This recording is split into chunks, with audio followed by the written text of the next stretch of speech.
My friend, thank you for having me on here. I am thrilled that I gave you part of what you're doing, and everything you've done the last several years has been very cool to be on to be able to watch you grow this and make the impact you're making. So let's jump right in. I'm Wayne Salmans. I was a but an agent, a speaker, and today my goal is just to give you things you can actually use in your life that'll make a significant impact. So I'll give you 2 seconds on who I am, and then we'll go from there. So I was born at a young age. I was born in Dodge City, Kansas, and thank God at age 7, my parents moved from Kansas. I love Kansas. I just didn't love where I was in Kansas. Moved from Boot Hill, Dodge City, Kansas, to Canada at age 7, which was pretty confusing, going from y'all to a, and now I say both. So I spent my life, most of my growing up years in Nova Scotia, Canada. And then at age 15, I left home, moved out, and went around the world and did relief work and some other really cool things, some mission work, relief work all over the world, which was incredible. Came back, was in a couple movies back in the day, just some cool stuff. And then eventually ended up landing in Alaska. I went up to Alaska for one summer to work for the summer and ended up staying for 10 years. This is my son, one of my sons shooting, I don't know, Roman candles at me or something. Um, After I got into real estate, I did real estate at a high level, was the third under 30 for Realtor Magazine, then transitioned from being realtor into training, and that's really what I thought I was supposed to be doing. And went on to teach Bold, which I'm sure some of you have probably heard about Bold or sponsored it. Bold for 5 years, which was incredible. Now I live here in Dallas, Texas. I can do cool things like go to hockey games and hang out with athletes and do some fun, amazing stuff. At the end of the day, though, my favorite thing is being dad. I have 5 amazing kids, and man, they're everything to me. So, now here's the thing about that. When I go through and share some of my journey, what it leaves out is all the really tough stuff. What it leaves out when someone reads my bio, it doesn't talk about all the mistakes I made along the way. And it was about 14 years ago. Have you ever had that moment where everything on the outside looks good, but on the inside you're in absolute turmoil? And that was the case for me, right? 14 years ago, give or take, I looked great on the outside, meaning, I was married, I had a couple of kids, I was really involved in the community, I was making a bunch of money, I was doing all the right stuff on the outside, yet my insides were in turmoil. If you ever had that moment where you're out of congruency with yourself and then you do something to totally screw up your life to at least get back, right? Like I didn't feel worthy of what I was doing. I didn't feel like that matched me, right? So I ended up self-sabotaging at such a high level, right? To the point where I literally, we can have a real conversation here, I assume. Right. I had an affair, I screwed up my business to the point where I lost everything. And I was on the floor of a vacant building getting ready to take my own life. And I'm so grateful that in that moment, I had this aha moment. You can call it the universe, I call it God, where I had this moment where it became very clear to me that I can make one or two choices. I can either check out, which was my plan, or I needed to be my own hero. I was gonna if it was I could check out, or I had to be the one that was gonna step up for me. Nobody was coming to save me, right? And what I'm grateful that I made the decision to attempt to step back up. And in my mind, it might, what's so interesting about that time for me, two things that really stand out to me is first off is I actually felt like the kindest thing I could do in that moment was take my life. I felt like I had screwed up at such a high level that the best thing I could do for my kids and for everyone else was to actually just in my life check out, like, as if life would be no. Now looking back, that feels crazy to me, but in the moment that made all the sense in the world. The moment I thought the kindest thing I can do is check out and get out of everybody's way because I'm such a screw up. Fortunately, I had this thought of maybe I could. What if even if it took 5 or 10 years to recover, maybe that would be worth it. And I thought, but nobody's coming to save me. Meaning, I'm gonna have to save me. I'm gonna have to be the hero. I'm gonna have to be the voice that I'm waiting for. And I wish I could say that the next day everything got easy. It didn't. It took a while to go through that journey. But looking back, I had some really interesting ahas. The first thing was is I realized that nobody was coming to save me. And I think sometimes we can have what I call now Prince Charming syndrome, which is we're waiting for someone to save us. We're waiting for interest rates to change. We're waiting for our manager to give us some amazing thing. We're waiting for somebody else to do something to save us. And at the end of the day, people will help, but you're the only one that can save you. The second thing that I realized, and this one was really important for me, um, I thought that I was such a failure that I may as well just check out. And what I realized in the years to come was, yes, I had made mistakes, but I had failures. I wasn't a failure. And I think as adults, a lot of times we have a failure, and instead of it being an event that happened, right? It's like if you fall off your bike, right? It's like I fell off my bike. But as adults, we start labeling ourselves with this stuff. We start saying, I am a faller instead of, hey, I had a fell and I got back up. And the quote that helped me the most was Eric Thomas said, failure is a bruise, not a tattoo. What I realized is I had unconsciously tattooed myself with all of these failures rather than right seeing them as lessons and then being bruises that I could recover from. And then the third thing that I realized was I didn't really have a plan to recover. I didn't really have a great plan on how to take care of me, how to recover from tough times, how to get through things. So I'm gonna assume that I'm talking to leaders. I'm gonna assume that for the next little while we have together, that you are here on purpose, that there's a reason you're here. I think there's a lot of other places you could be right now, and yet you chose to be here. And I think that this is a defining moment for you, right? Everything you're learning in these days, my promise to you is to give you so much value in this little while that you're going to be able to go implement it right away, and it's going to make a tangible difference on your life. Let's have real conversations. Here's what I recognize is this business has not necessarily been easy in the last couple of years. Agreed, and it's tough to do what we do. I look at these stats. I'll pull them up here, and when you look at these, man, it kind of blows your mind a little bit. But looking at these stats, we see that those of us that have chosen to be unemployed every morning, in a sense, when we wake up, we're more likely to struggle with depression. Right, our ADHD numbers are through the roof. Right. 90% of us on this call probably have Vyvanse or Adderall within arm's reach somewhere. Right. Look at our addiction numbers. Look at our bipolar. It's it's tough to do what we do and to keep our head in the game. This is not necessarily easy. And what I know is my mission on earth is to help people see their greatness and then give them the tools to tap into it. So my prayer today is that I expose you to a little bit more of your greatness and then give you some great tools to tap into that greatness so that you can go implement right away and make a significant difference in your life. So here's what I know. The battle is not just out there. The battle is in our mind. It's tough. And I want to share this letter with you and see if this resonates with you. This is a letter that one of my clients wrote a while back.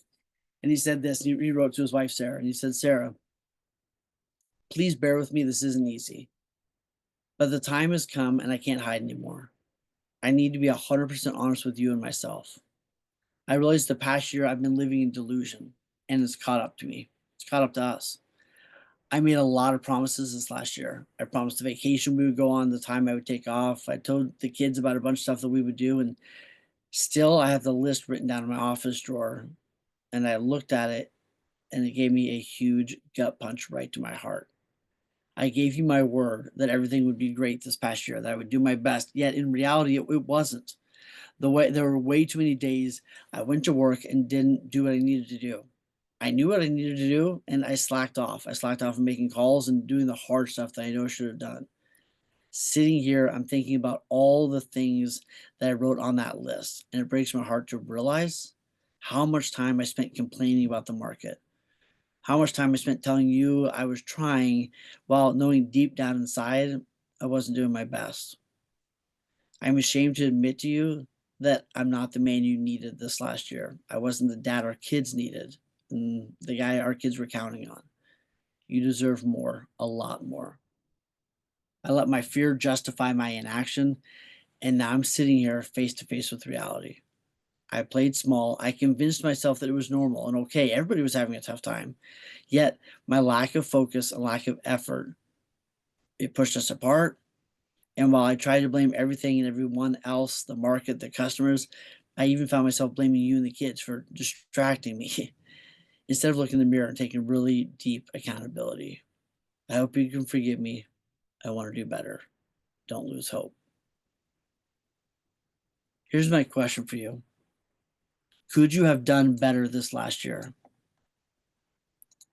Could this last year have been better? How many of you feel like, and here's the reality, you should feel guilty if you knew what to do and you didn't do it. You should feel guilty if you weren't working to improve yourself. You should feel guilty if you weren't right having great moments of introspection and doing the hard stuff. Now on the other side, you shouldn't feel guilty if you kept improving a little bit. You shouldn't feel guilty if you kept reaching out for help, if you kept taking action, if you kept learning and growing. But the reality is some people should feel guilty right now as right about some of the things they did last year. There's some things I could have done a lot better this last year.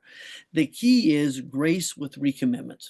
Now, right, sometimes we love to just beat ourselves up. That's not what I'm asking you to do. And then sometimes we give ourselves too much grace, which is like, oh, it's okay, it's okay. We excuse everything away. Grace with more grace will lead to complacency and failure, right? But also beating ourselves up 24/7 doesn't work either. So my invitation for a lot of us is grace with recommitment, which means get clear on what I could have done better last year. Write that down and then recommit. Here's what I'm going to do. Get clear. So grace with recommitment is one of those beautiful ways to move forward, especially if you know, like I could have done better this last year, right? And my request for you at the end of this entire thing is be the one. Be the one who takes action. Be the one who implements what we're talking about. Be the one who is proud of yourself a year from now because you did the tough stuff. You did the things you know you needed to do. And I believe you can write this down. If you're, write this down. I believe you can have anything in your life if you get these three things dialed in. I'm going to give you a lot of these today, right? You can have anything you want in life with these three things. If you have the right mindset, the right skill set, and the right tool set. So mindset is how do I get this in line and keep it in line, right? Tool set is I've got to have the right tools, the scripts, the plan, right? The calendar, right? I got to have the right tools.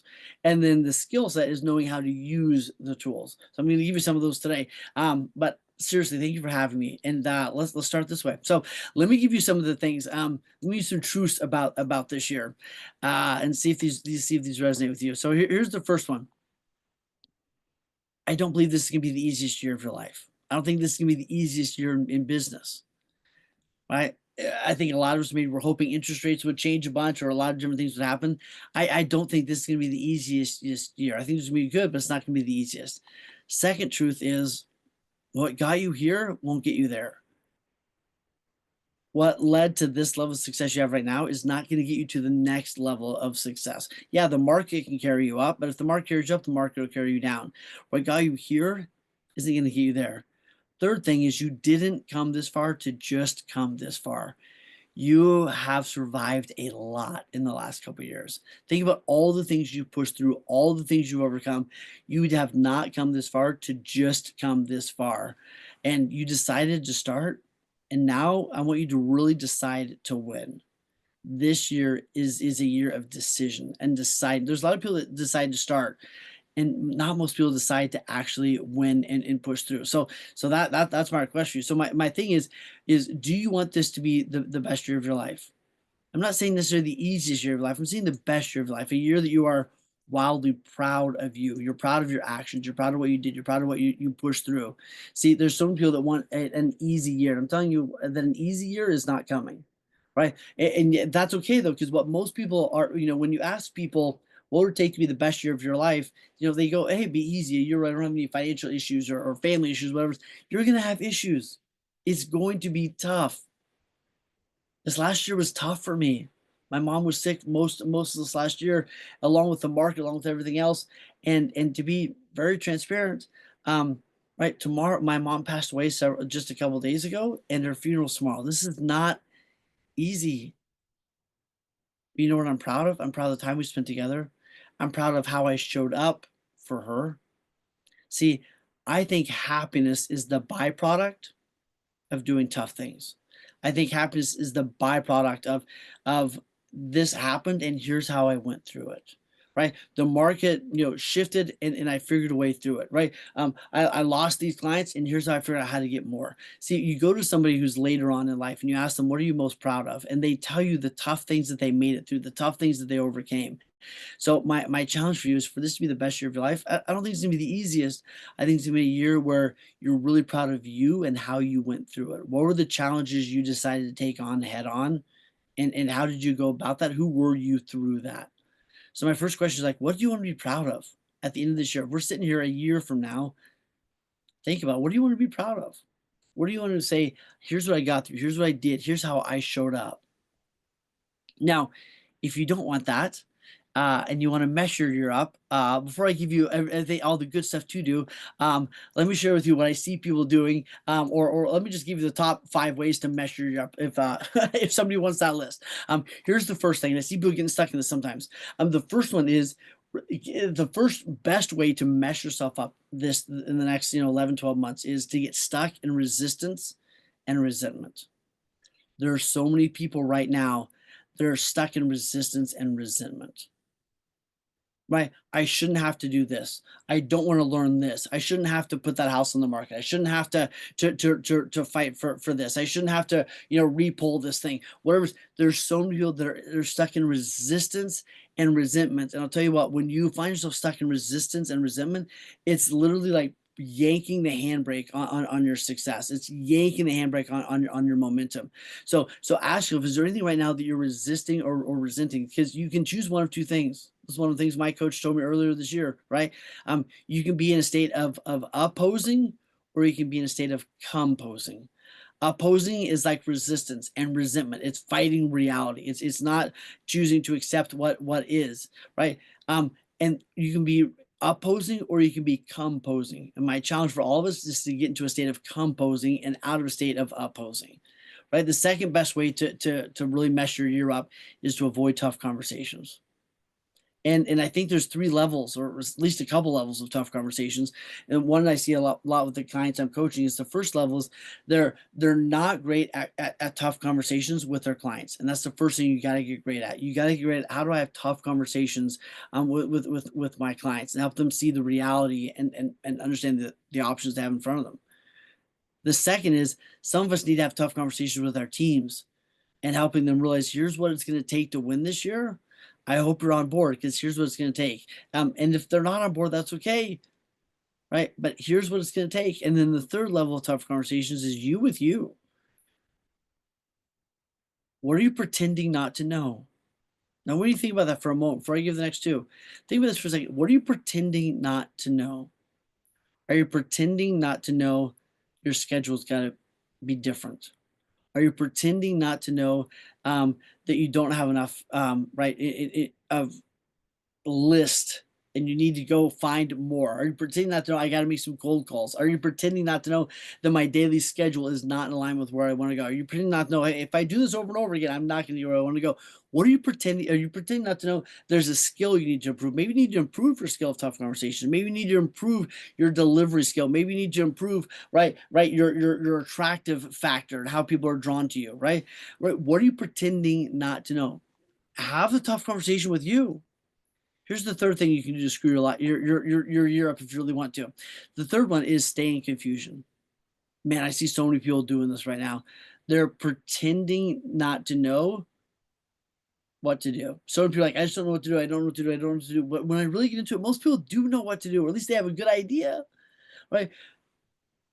We use confusion unconsciously often as an escape hatch for not taking action.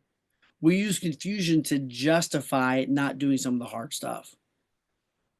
Are you pretending to not know what you need to do? Were you pretending to be confused, but you really just either need to get clarity or you already know what to do, you just don't like it? And then the fourth thing is this: try and do it on your own. Man, trying to do it on your own is the toughest, hardest way to do this, which is why I'm glad you're here, which is why I'm glad you're taking this in, because the fact that you're here means you're not just trying to do it all on your own. So here's the thing. Let's get into working with amazing agents, right? How do I work with agents? How do I get more agents to want to work with me? How do I get inside the mind of the real estate agent? So let's go through a couple things I think about. So the first thing is this: if you want to make more money, the first thing you got to do is discover where's the cheese, right? And we say where's the cheese because it came from a book. Most of you have probably read. If you haven't, go read it. There's a book called "Who Moved My Cheese," and the whole principle of the book is basically, hey, my cheese used to be over here in this corner. Something happened, and now where is it? Right? Like, you used to have a plan that worked. Now where did the cheese go? I'll tell you, and the cheese is the opportunity. And here's where the cheese is right now for you. The cheese is helping agents with solve their problems, right? We get paid, we are highly rewarded to help people solve problems. If you want to work with more phenomenal agents, you ask yourself, what are the problems they're struggling with and how can I help them solve those problems? Now, the simple answer is, they need deals that close on time or they need leads, whatever. It's something wimpy, but I'm asking you to go deeper on that. Ask yourself this question: what are they stressed out about? What are their biggest fears? A lot of agents right now, I'll give you a couple things. They're struggling. They're struggling because they're doing it's taking them more time and more effort to get paid the same or to get paid less. They're struggling because a lot of them don't know how to have really intelligent conversations with their buyers and sellers on the actual in-depth look at their financing. Yes, it makes sense to move because of all the different moving pieces. They don't know how to have those tough conversations at all. So ask them, what are the ideal agent you want to work with? And I would sit down and make a list. What are the top 2 or 3 things they're struggling with? What are their biggest fears? Where do they feel like they're dropping the ball? And if you don't know, I would pick up the phone and I would call my top 5, 10, 20 agents and ask them some of those questions. What are you struggling with? What's harder this year than last year? What do you need help with? What's your fear? Ask them questions, and I'll tell you what, if you want to make a bunch of money, you're the one that helps them solve those problems. What's interesting is, and this you probably know this, yet let me just highlight it once again, if that's all right. Um, right. Here's the things they're helping their clients with. Right. A lot of their buyers and sellers are struggling with timing. They don't know, when should I do right, buy, sell, whatever it is. Right. They're struggling with getting their homes ready. They need help through the guys process. Right. They need help on timing the market. They want to know how you can help them stand out from the market. These are some of the problems that the buyers and sellers are struggling with. The agents are trying to figure out. My question is, what are the agents struggling with that you need to help them with? And here's what's interesting, right? We did a study a while back, and here's what it came up with. How do agents and why do agents choose the lender they work with? The number one answer was they liked them. The second answer was they communicated with them well, right? They had a good follow-up system. They knew that if they gave them business, they were going to drop the ball. And then the third thing was they helped them grow their business. So that's the big one I want to focus on right now. Is they help them grow their business. So here's the rest, and this. I just want to give you some really tangible things on this. If you want to work with more incredible real estate agents, I'm going to give you the key. And here's the key: help them grow their business. The key is, I want you to take yourself out of the lender seat or out of the partner seat or out of the whatever seat, right? The vendor sheet, whatever it is. I want you to see yourself as someone who can help grow and advise them to help grow their business. Now, if you're not that person, you better skill up. You better figure out, how do I get there? How do I help them grow their business, right? So right, and I want you to be the one that helps them think things through. I want you to be the one that helps them grow their business. So guess what? The best lenders in this business that are making the most money are the ones that understand how to help their agents grow their business, which means they're doing things like they're reading the MREA, right? Great books. If you haven't read them, I would read these. I would read the MREA.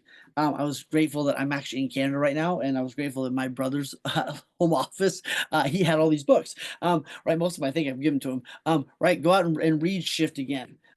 Right, read my book about how to get back up and struggle with tough times. Right, another great one, Success Principles. Or the one thing, you've got to be so good that the agent looks at you as someone who is not just a lender, but someone who helps them grow their business, which means you're going to sit down with them. And here's the biggest mistake I see people make. They make it all about them.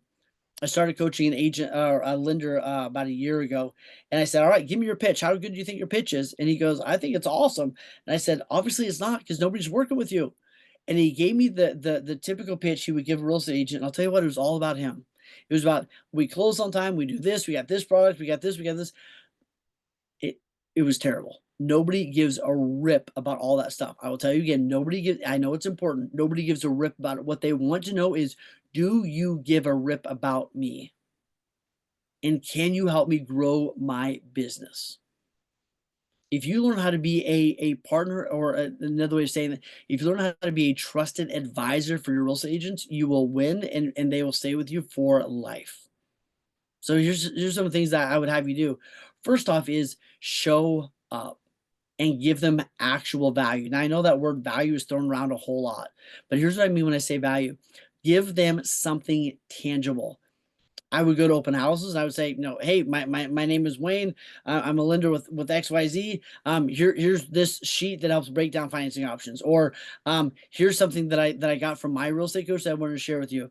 Send them something of actual value. And I'm going to give you a bunch of those today, just so you have them.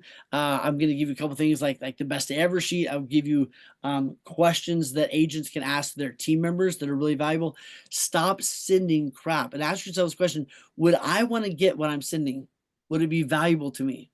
Right? Show up, give actual value. What could be something of actual value that they would use in their business, and then be consistent. And the things I would look at is, I would be in front of them, right? I would go to masterminds.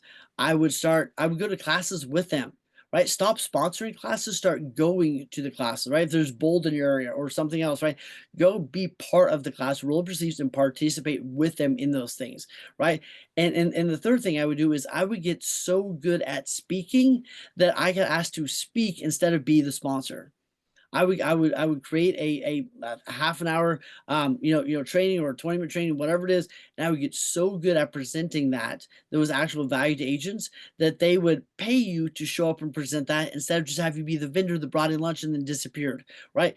Get so good at presenting that they pay you to come be with them, right? Now I do a class, I think we're gonna do it in September, called Take the Stage, right? Teach people how to get on stage. and teach them how to write a class and a presentation. Stop seeing yourself as the vendor that brings lunch, and start being the advisor, which means you got to skill up. You got to get great at this. You may need to come take the coaches training I do, or take the stage, right? Get so good at advising and helping to grow their business that's why they want to spend time with you, right? So here's the ABCs of this. If you want the simplest version, the ABCs are: always show up. Not say show up to everything, show up to the key things, right? And for a lot of agents, they may not be at the MLS, hangout party, but they'll probably be at their open house, right? Always show up. The second thing is buy influence by giving value. Buy influence by giving value. You will gain access to be able to connect with them, influence them, spend time with them, by giving them actual value. And then the C is consistent. Consistency is, somebody said, what's the one thing that I can do to stand out above everybody else? And I would give you the key. So what's the one thing I can do to stand out above everybody else? And I said, do what nobody else is doing. Be consistent. It's the easiest thing that nobody else is doing. When I say be consistent, maybe you call your list of agents every single Tuesday morning. Like every Tuesday morning. Like they can set their clock by it. It will gain you trust. And I can't tell you how many times I've given somebody business or an opportunity because they were consistent in my life. They weren't bugging me. They were proving to me that they were consistent, right? A couple of the classes that a couple of things that I'm seeing lenders do right now that's really great. One they come up with, and it was so good. Joel Davis, my client in Dallas, he came up with a great presentation on 11 ways for you to get paid. So basically, came with a presentation that he gave to his realtors that helps them explain to their clients commission and all the different ways that they can get the commission taken care of. Beautiful. Another thing that he came up with and gave to agents was a way to look at the whole of their finances to help them make decisions, right? Another thing that he did was he shared with agents how he advocates for them. Right now, it's a big thing, right? And a lot of lenders are just trying to not lose their clients, let alone advocating for the agent. So he actually came up with how he and shared with them how he advocates for the agent during the entire process. It was beautiful. So I want to give you some tools. I'm going to give you actually, I think I have some in here. I'm going to give you some hooks for things that you can give to agents, right? As value. This is my best to ever form, which I'll tell you a little bit about later. Right, it's phenomenal. These are some hooks that they can use to create videos. I'm going to give you questions that they can ask their teamers. I want to give you several items of value. Social media schedule for real estate agents that they can adopt and use. I want to give you things that you could turn around and share with agents to give actual value. So if it was me and I was looking to grow my business right now, I'll give you if you have no idea what to do, here's what I would do. I would do 20, 20, 20. I'm going to make it really simple. And guess what? What blows me away is every single week when I do my podcast, we interview these mega agents or mega lenders or mega whatever successful in whatever they're doing. And man, every single time when we talk about the beginning of their story, they did simple, unsexy stuff consistently. Simple, unsexy stuff consistently. My mentor years ago, I kept saying, "What do I do? What do I do? What do I do to grow my business?" And one of the things he told me was, "It all works if you work it." Meaning, there's 100 different ways to grow it. Choose the one or two you're going and stay consistent with those. You don't need a 500. You need one or two consistent things you do. So here's the 20, 20, 20. Every single day, if I was you, I would make 20 calls. If I was brand new, I would do 20, 20, 20. I would make 20 calls to agents. I would send 20 texts, and I would send 20 direct messages every single day. I would give things of actual value, and I would get great at asking questions that invoked conversation. Hey, I'm seeing a lot of agents struggle with this or this. Which one of those is making the biggest impact on your business? Perfect. That's exactly why I put together this list of questions you can ask a buyer. That's exactly why we're doing this. Can I share it with you? Right? 20 calls, 20 texts, 20 direct messages, give actual items of value, and get grading at asking questions that invoke a response. Okay. You've all heard what to do 100 times. Get clear on your ideal agent and reach out to them. Y'all, the best way to get an agent to trust you and want to do business with you is give them something of actual value and then stay consistent. Don't be the person that reaches out to them one time. I don't care if they never answer. Right? Get your list of your 20 or 30 year agents and call them every single Tuesday for the next 52 weeks. I guarantee you at some point they will pick up the phone and they will say something to the effect of "You're persistent," or something to the effect of like, "I can't believe you keep calling me." And you're going to respond to them by going, "Yeah, how great do you think I'm going to do with your clients?" And they're going to go, "Pretty freaking great, because I know you follow up. I know you're consistent. I know you're persistent." Lean in hard on that. Okay. Now let me give you a couple of decisions that are going to help you make this the best year of your life. I'm just going to give you a couple. Um, Here's the first decision. The first decision is decide that you are better than you give yourself credit for. Here's what I mean by that. You hear people say, "I'm not good at time self-management." How great are you when you have one day left before vacation? Right? When you got one day left before vacation, right? The night before, like, man, I should make a list. And you make this beautiful list. You know exactly what you're supposed to be, where you're supposed to go. You have the checklist, right? You are better at time self-management than you give yourself credit for, because when the pressure's on, you're amazing. Stop selling yourself short. So many things we look at and people go, "I'm just not good at tough conversations." Well, get good. People go, "I'm not good at making phone calls." Well, freaking get good. These are not talents that you either got from God or you didn't. These are skills you can develop over time. What ticks me off is when somebody goes, "Oh man, you're really good at making videos." Yeah, I've made 1,000. And the first did not go so well. They were terrible, right? But it's a skill you build over time. Stop treating things like they're talents and start going, what are the specific things I need to skill up on? One of my clients was bad at networking, right? She goes, "I love going to these things. I'm just not getting much business from them." We worked on the skill of connecting, the skill of networking, and she's going to do more business this year than she's ever done in her life. And last year, because of what we worked on, she did more business she'd ever done in her life. And she actually enjoyed it more than ever. but we had to skill up. It wasn't a talent; it was a skill we had to create over time. The second thing that I want you to challenge you to get really, really good at is, let me ask it this way. Has there been a time where you resisted doing something and it just made it worse? Meaning, like, has there been a time when you needed to call a client and you suffered about it all day long, and the next day you still needed to call and you suffered even more? Man, I got to make the call again, right? Oftentimes suffer twice instead of just suffering once. My challenge to you is suffer once instead of suffering twice. If you got to make a tough phone call, just make the thing. There's so many times where I've suffered, and I still had to make the phone call. Right? Great people, what they do is they suffer once instead of like belaboring the point, suffering, and then still having to do the thing. Here's one of the graphics that I think is so great. Right? When you look at this, we're all gonna have to go through it, right? But how often have you been on this emotional journey? And this is the emotional journey to anything great, by the way. We start off with, man, this is the best idea ever, right? I should get into real estate. I should get into lending, right? This is gonna be great. I should be self-employed, whatever it is, right? We go, this is fun. Then it's like, man, this is harder than I thought. Then it's this is gonna be a lot of work. Then it's like, this sucks. I have no idea what I'm doing. And then we get to this great place called the dark swamp of despair. Now I tell you what, most people when they're trying to level up their life, they get to the dark swamp of despair and they start imagining that it wasn't that bad before.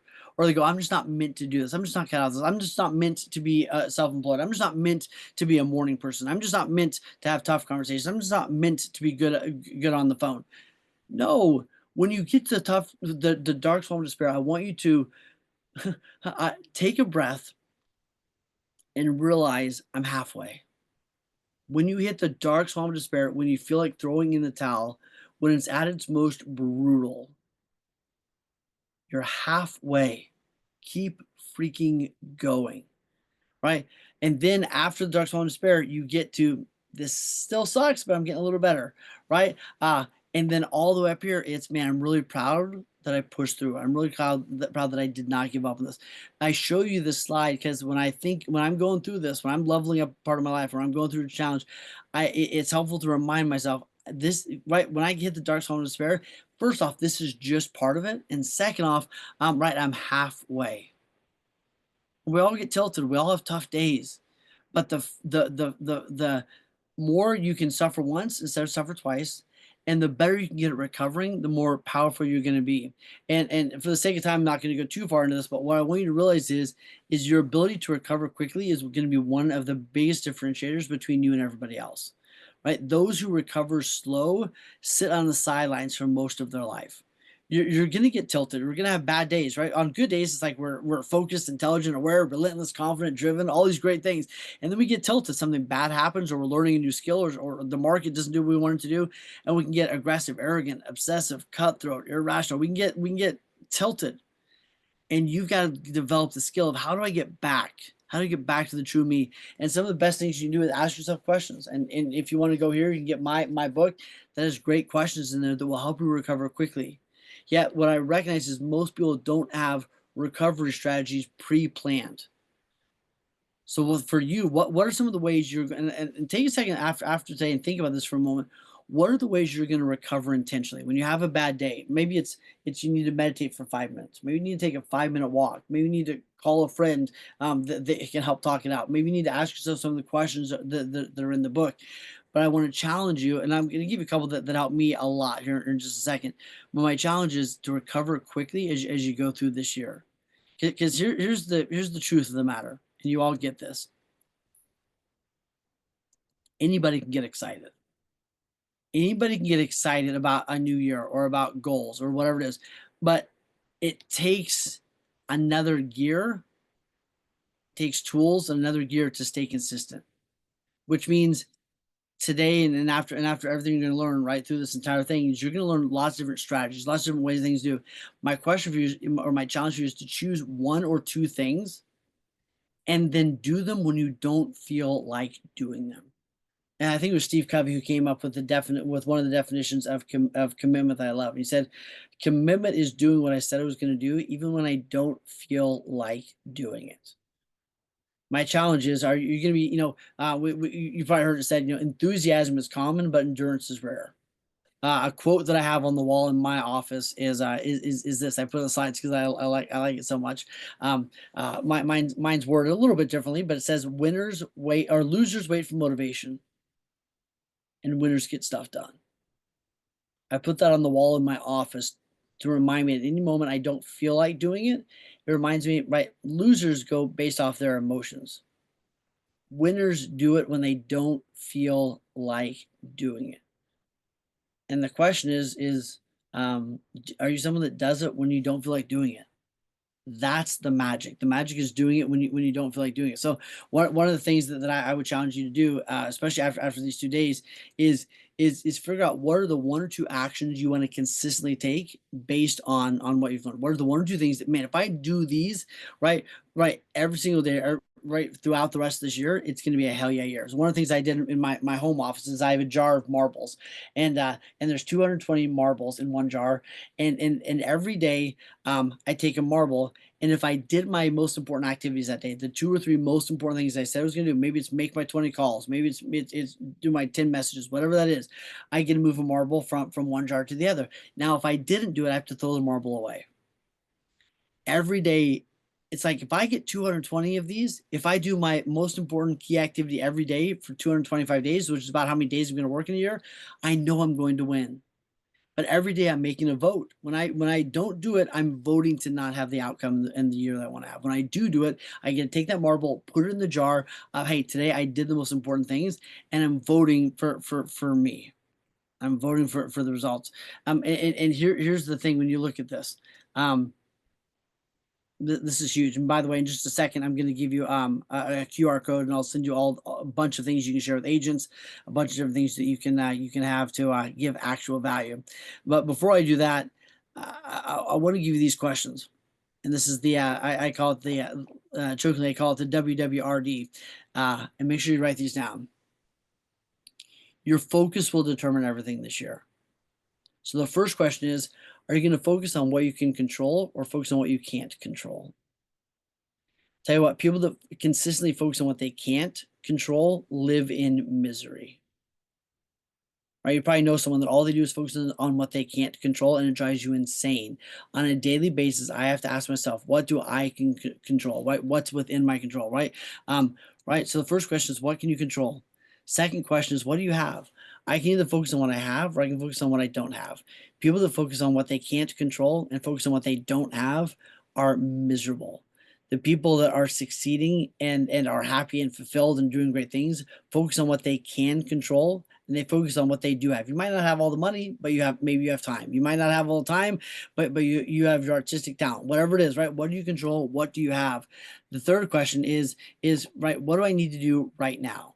Right? What's the next right thing? And I love that question because sometimes when I spiral or I get overwhelmed or anxiety starts kicking in, usually anxiety is a lack of clarity. And the best medication for anxiety is gaining clarity. And sometimes I can't figure out the next 400 steps, but I can figure out what is the next right step. Right. So what can I control, especially if you're having a bad day? I love these questions. What can I control? What do I have? What's the next right action? What's the next thing right action I can do? And then do it right now. I love those questions. At the end of the day, there's two voices in your head, and in every story, there's a villain and there's a hero. The villain steals, the hero fulfills, and they're both yapping at you all day long. But here's what I want you to get: the villain does this. The villain is that little voice in your head that's trying to hold you back, and the villain is this: the villain gets you stuck. The villain convinces you to settle, and the villain gets you to self sabotage. Right? So we get stuck. It's like I was trying to be a morning person. I kept not doing it. Kept not doing it. Wasn't working out. I was going, nah, it's not that bad when I wasn't a morning person. Right? I settle for where I'm at. Right? People get stuck. Man, I'm not great at phone calls, and they go, you know what? I don't really need to be good at this, and they actually self sabotage to stay there. Right so the question is, who are you going to listen to? The villain's going to say this. The villain's going to tell you, and I want you to hear this. The villain's going to tell you that you don't have enough. You don't know enough. That you're not enough. The hero says you were born to win. You were born to be the hero. You're born to be the hero of your own journey. Because when you're the hero of your journey, it helps you empower others to do the same thing. The hero says change is up to you. But the hero also says you must start right now, where you are with what you have. You might not have all the bells and whistles. You might not have every single thing you ever wished for. But my challenge for you is, right, revoke the villain. You are enough. The fact that you are here signals to me that you want this, that you are ready for the next level. Life might be amazing, but you know in your gut that there's another level that you want to get to, right? The hero is I believe the true you, the true voice in you, right? Which says you're born to win, you're born to be your own hero. And change is up to you, and start right now where you are with what you have. And you get to choose what you focus on. This is one of the sheets that I love using every day. I use this every single morning. It's a little tool that I want to share with you because I really appreciate it. I set my year goals and we do quarterly reviews and all that stuff. But every single day, sitting down and going, okay, what am I grateful for?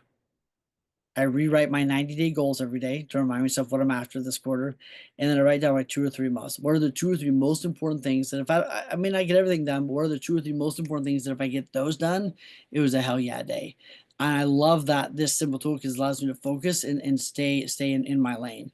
And at the end of the day, I don't always do this, but it's so good to do. At the end of the day, I write down what are some of the things I learned, what are some of my wins from the day, and what am I grateful for. I'll tell you what, you put these bookends on your day and it changes everything. Right? You start your day with gratitude, what are my 2 or 3 musts, and you end your day with what did I learn, what are my wins, and what am I most grateful for. Powerful, powerful way to start and to end your day. And I love this quote. One day in retrospect, the years of struggle will strike you as the most beautiful years.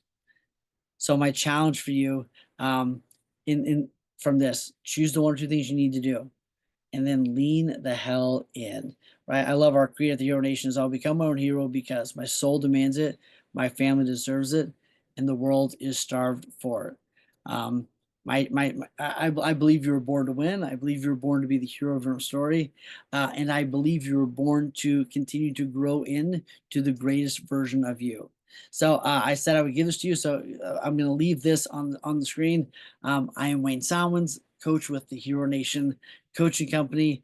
I would love for you, and I'll put the other one up here in just a second, but I'm going to leave this up for a minute. Go give me some feedback. I believe feedback is the breakfast of champions. So go give me some feedback on there. If you're interested in coaching, put, hey, I'm interested in having a coaching call. But anybody that fills this out, I will send you a bunch of different things you can share with agents to give actual value. And one of the best things, let me say one more thing, and I'll put the back after. I'll give a real call to action to you. To those of you that really want to have an insane year, I would challenge you to hire a real estate coach. Hire a coach like me that is working with so many incredible of the top agents. I work with some of the top agents in the entire world. Hire a coach to help you get phenomenal at knowing how to work with top agents and at coaching those top agents, right? So many of my clients, win and have their business grow more than ever because I help them get inside of the mind of the top agents and help them know how to help them solve their problems. They became a trusted advocate partner with those amazing agents because I was able to say, one of my clients said, actually, she said this, I think it was just a couple days ago. She goes, she was celebrating a lot of her wins from last year. And I said something to the effect of like, absolutely, Lisa. Yeah, you would have 100% been able to do this. You would have done this on your own. Like I know you would have figured it out. And she goes, I would have figured it out. It just would have taken me 10 years longer. Right. The greatest part about having a coach is this. I'm able to help my clients collapse time. The hardest way to win is to learn everything by trial and error. One of the best ways to win is learning from R&D. Let someone else do the research and development to collapse time. So that would be my challenge. If you're interested in that, right, get on Facebook, get on social media, send me, go to, it's Wayne Salmans on all of them. Send me a direct message and I'll send you some what it looks like to coach with me. I'd love to share it with you. All right. My challenge for you right now is fill this out, fill the survey out, and I will send you everything I've got or a bunch of things I've got that you can use to coach great agents. Thank you, my friends, for having me. kick some butt, take some names, have an incredible rest of your time. I'll talk to you soon.